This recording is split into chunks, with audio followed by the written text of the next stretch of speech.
अब बस में हुए उस खूबसूरत सीन के बाद में अगले दिन कॉलेज जाने का मजा ही लगा रहा था, क्योंकि कल मुझे उस लड़की का नाम भी पता चल गया था, भावना। सुबह सुबह बहुत अच्छा मूड था, लेकिन मैं 15 मिनट लेट हो गया था। मुझे डर था और ऊपर से जोशी सर और मिल गए। उन्होंने मुझे देख लिया था, लेकिन मैंने उन्हें देखने के बाद में भी अनदेखा करने का बहाना किया और जल्दी जल्दी चलने लगा।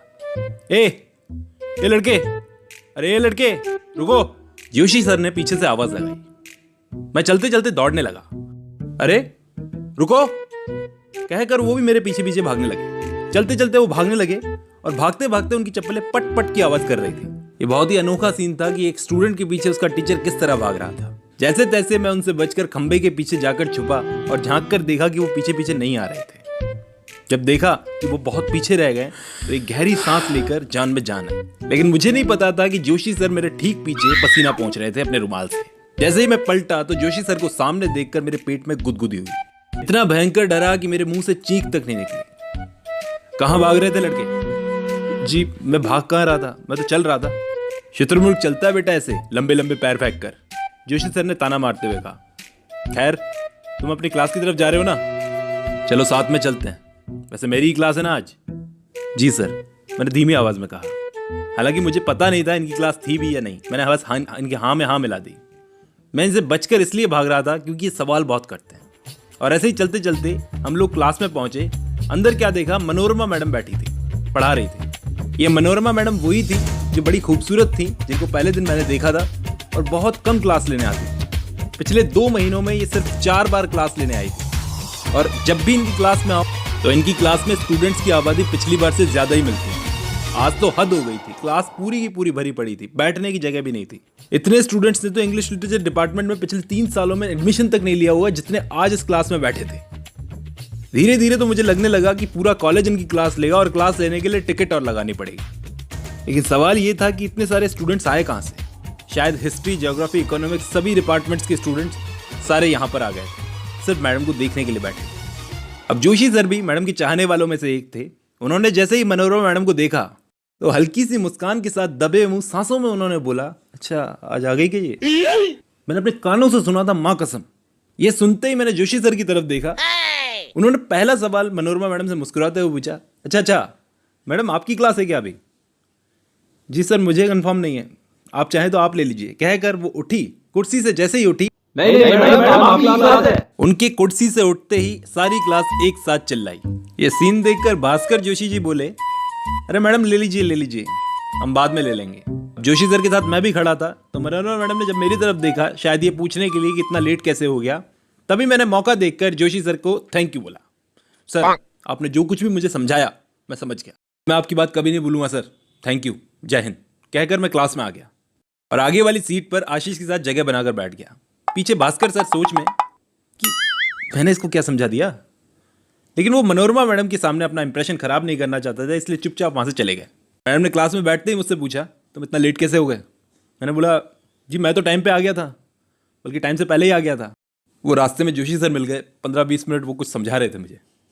इसके बाद मनोरमा मैडम ऑलिवर गोल्डस्मिथ का drama She Stoops to Conquer हमें पढ़ाने लगी। मुझे समझ में नहीं आ रहा था कि ये पढ़ाने के नए नए तरीके कहाँ से लेके आती थी, क्योंकि अब तक इन्होंने 4 क्लास ली थी और चारों क्लास में पढ़ाने के अलग अलग तरीके लेकर आई थी। इस बार तरीका ये था कि ये एक ड्रामा था, इसमें डायलॉग्स होते थे, तो आगे वाली लाइन में बैठे 4 स्टूडेंट्स को 4 कैरेक्टर्स के रोल इन्होंने दे दिए और कहा कि ये कैरेक्टर की लाइन तुम बोलोगे, ये कैरेक्टर की लाइन तुम बोलोगे, डायलॉग मतलब, और 5वां कैरेक्टर मुझे मिला, मिस नेवल का, जो कि मैं करना नहीं चाहता था। अब सारे कैरेक्टर्स जो अपना अपना डायलॉग बोल रहे थे, फिर मेरी बारी आने ही वाली थी, तभी मैंने बीच में एक सवाल पूछ लिया। मैडम 1 मिनट, एक सवाल था।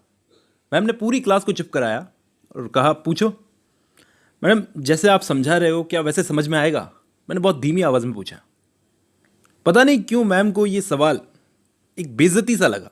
उन्होंने पूरी क्लास को शांत करवाते हुए कुछ ऐसा कहा जो मुझे बहुत बुरा लग गया। क्या नाम है तुम्हारा? जी कबीर कुरैशी। देखो मिस्टर कबीर कुरैशी, मुझे तुमसे जानने की ज़रूरत नहीं है मुझे कैसे पढ़ाना है, ओके? तुम्हें जितना बोला जा रहा है उतना कर लो। आज तुम जहाँ पर बैठे हो ना, वहाँ पर मैं सालों पहले बैठा करती थी, कहकर उन्होंने स्टूडेंट से पढ़ने के लिए कहा। मुझे अपनी बात कहने का मौका तक नहीं दिया। मुझे ऐसा महसूस हुआ जैसे कहीं ज़मीन में कोई गड्ढा खोदकर उसमें खुद को गाड़ लूँ। बहुत शर्म आ रही थी यार, बेइज्जती हो गई, बहुत ही बेइज्जती हो गया। क्लास में बैठे आधे से ज़्यादा स्टूडेंट्स मेरी तरफ देख रहे थे, कुछ तो हंस भी रहे थे। मैं चुपचाप अपनी जगह पर बैठा।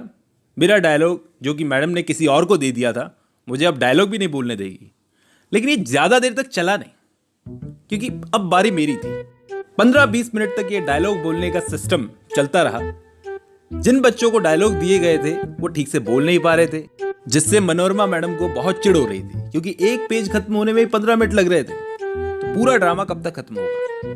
पूरा साल थोड़े ही है मैडम के पास में। पीछे बैठे बच्चों तक आवाज नहीं जा रही थी, किसी को समझ भी नहीं आ रहा था कि आखिर चल क्या रहा है ड्रामा में।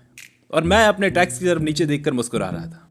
मैं समझ रहा था कि मैडम मुझे तिरछी तिरछी नजरों से देख रही थी। अचानक से उन्होंने डायलॉग बोलने वाले कैरेक्टर को चुप कराया और ड्रामा अपने हाथ में लिया और खुद पढ़ाने लगी। जैसे देखकर मुझे अंदर ही अंदर एक जीत की सी फीलिंग आई।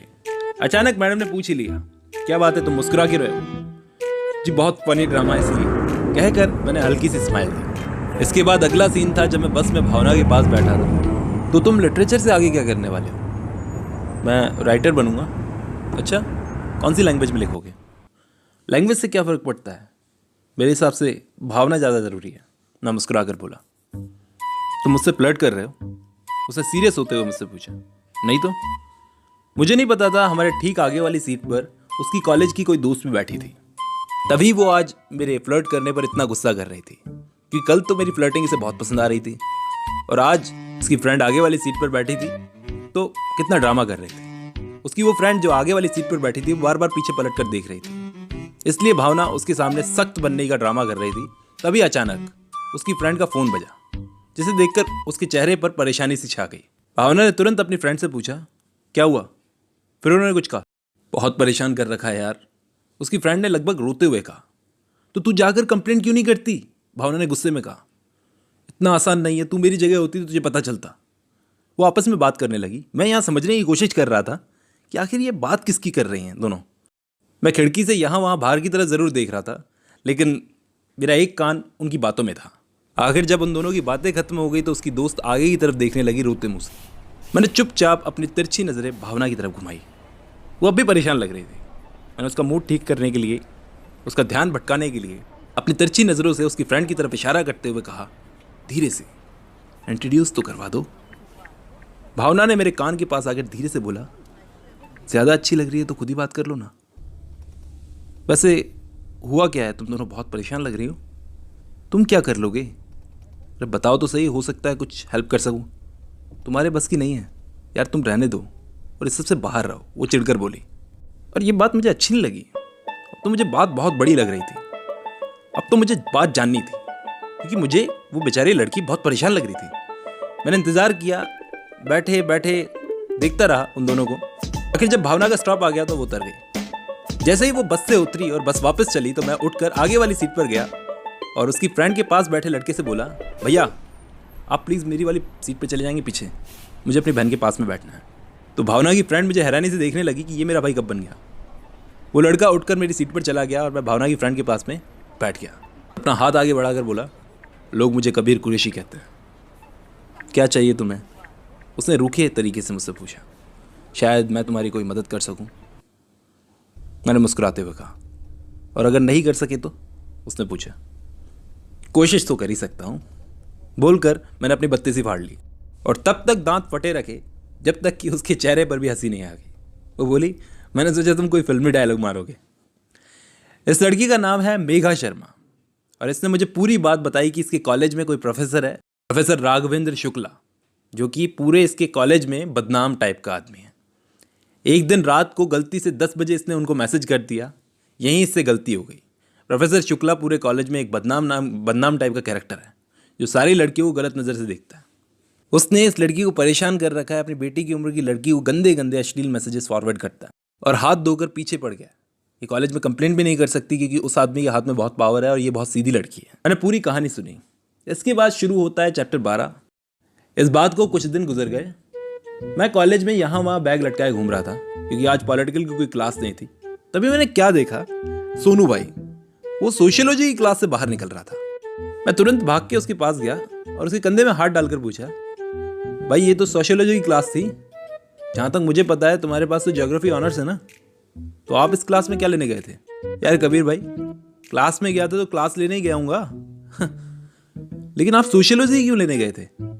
क्यों? कहाँ लिखा है मैं सोशियोलॉजी क्लास नहीं ले सकता? नहीं, लिखा तो कहीं भी नहीं है। अरे कबीरा, चारों तरफ नॉलेज मिल रही है और मेरे आईएएस के एग्जाम में ये काम आएगी ये सारी चीज़ें। सोनू भाई आईएएस की तैयारी कर रहा था और उसको सारे सब्जेक्ट पढ़ने में मजा आता था। ये लड़के से मैं बड़ा प्रभावित हुआ, कैसे हर सब्जेक्ट को रस लेकर पढ़ता था। मुझे आईएएस के एग्जाम्स के बारे में इसने बहुत कुछ बताया, कैसे आईएएस बनने के बाद में इज्जत मिलती है, रुतबा मिलता है, ये सब। मैं अगली क्लास हिस्ट्री की लेने जा रहा हूँ, चलना चाहो तो चलो, सोनू भाई ने कहा। वैसे भी आज मेरी कोई क्लास तो नहीं है, मैंने सोचा चलो चलकर देख लेते हैं हिस्ट्री के टीचर्स कैसे हैं। तो वहाँ जाकर नए टीचर्स और नई क्लास के बीच में बैठकर मैं बड़ा प्रभावित हुआ। यहाँ पर हमारे कॉलेज में खास बात ये थी कि कोई भी स्टूडेंट आकर के बैठ जाता है, उसे टीचर्स बाहर नहीं निकालते थे। हिस्ट्री की क्लास का एक्सपीरियंस कैसा रहा मैं बता नहीं सकता। ये क्लास लेने के बाद हम लोग बातें करते करते एक प्राइवेट लाइब्रेरी में पहुंचे। वहां जाकर देखा कि बाहर कुछ हंगामा हो रहा था। एक लड़का था जो तमाशा कर रहा था, जिस पर लाइब्रेरी की डायरेक्टर आकर बोली, देखो पाठक। वो बोला, एक मिनट मैडम, एक मिनट, मैं पाठक नहीं हूं, मैं शुक्ला हूं।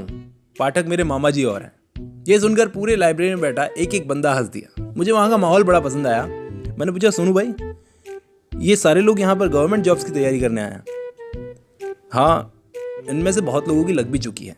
वो सब छोड़कर, वो जॉब्स छोड़कर बड़ी जॉब्स की तैयारी कर रहे हैं यहाँ पर। लाइब्रेरी का माहौल देखने के बाद में मुझे पता चला था कि पढ़ाई में इतनी ताकत होती है कि इंसान को कहाँ से कहाँ पहुँचा देती है। क्या फ़र्क पड़ता है कि मैं कौन से सब्जेक्ट की नॉलेज ले रहा हूँ? नॉलेज तो नॉलेज है, कभी ना कभी तो मेरे काम आएगी। तो इसके बाद मुझे जब भी मौका मिलता था मैं किसी ना किसी क्लास में जाकर बैठ जाता था। जितना ज़्यादा सीखने को मिलता था मैं सीखने की कोशिश करता था। अलग अलग इकोनॉमिक्स की क्लास, हिस्ट्री की क्लास, कभी सोनू भाई आता था, कभी उसके बिना ही। इस बीच में कहीं ना कहीं भूल गया कि मैंने लिटरेचर किस लिए लिया था। कुछ दिन और गुजरे। जैसे ही मैं बस स्टैंड पर पहुंचा तो वहां पर भावना कुछ एक्साइटेड लग रही थी। जैसे ही मैं उसके पास गया तो उसने मुझे हाथ पकड़कर नीचे वहां पर बेंच पर बैठा लिया।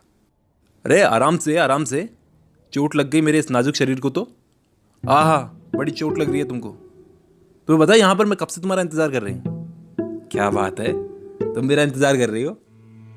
कहीं प्यार तो नहीं हो गया मुझसे? ज़्यादा स्मार्ट मत बनो और ये बताओ कैसे किया तुमने? क्या किया मैंने? अनजान बन रहे हो? जैसे जैसे मैं उसकी तरफ देखकर हंस रहा था वो और ज़्यादा एक्साइटेड हो रही थी। 3 दिन से कॉलेज में मेघा कबीर भैया कबीर भैया कबीर भैया कर रही है और अचानक से शुक्ला सर ने उन्हें परेशान करना भी बंद कर दिया। तुमने ज़रूर कुछ किया है और मेघा को मना किया मुझे बताने के लिए। मैंने तो कुछ भी नहीं किया और मैं क्या कर पाऊंगा? तुम्हें तो कहा था ना। अब तुम्हें क्यों जानना है? वो मेरे और मेरी बहन के बीच की बात है। तुम कौन होती हो बीच में कूदने वाली?